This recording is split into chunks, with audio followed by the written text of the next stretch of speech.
Tout a commencé par un simple achat aux puces, un dimanche matin pluvieux.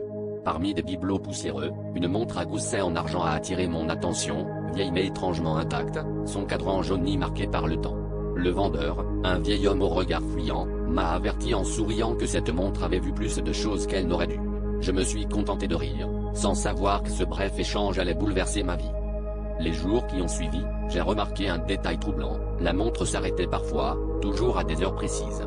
Le premier incident est survenu lorsque j'ai trouvé mon voisin effondré dans son salon, victime d'une crise cardiaque, à 17h12. Plus tard, en consultant la montre, j'ai remarqué que les aiguilles étaient figées, immobiles. Sur 17h12. J'ai mis ça sur le compte du hasard, mais l'idée a commencé à me hanter. Mais ce n'était que le début. 2 semaines plus tard, un accident de voiture mortel a eu lieu devant mon immeuble.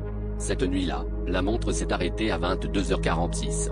Le lendemain, en lisant le journal, j'ai découvert que l'accident s'était produit précisément à cette heure-là. Chaque arrêt de la montre correspondait désormais à un nouveau drame, toujours autour de moi, comme si elle enregistrait les tragédies en silence. La peur s'est infiltrée dans mon quotidien. J'ai tenté de me débarrasser de la montre, mais elle réapparaissait toujours dans ma poche ou sur ma table de chevet. Hier soir, alors que j'essayais en vain de la briser, les aiguilles se sont mises à tourner follement, puis se sont arrêtées net à minuit 3. Il est minuit passé, et j'entends des pas lourds dans le couloir.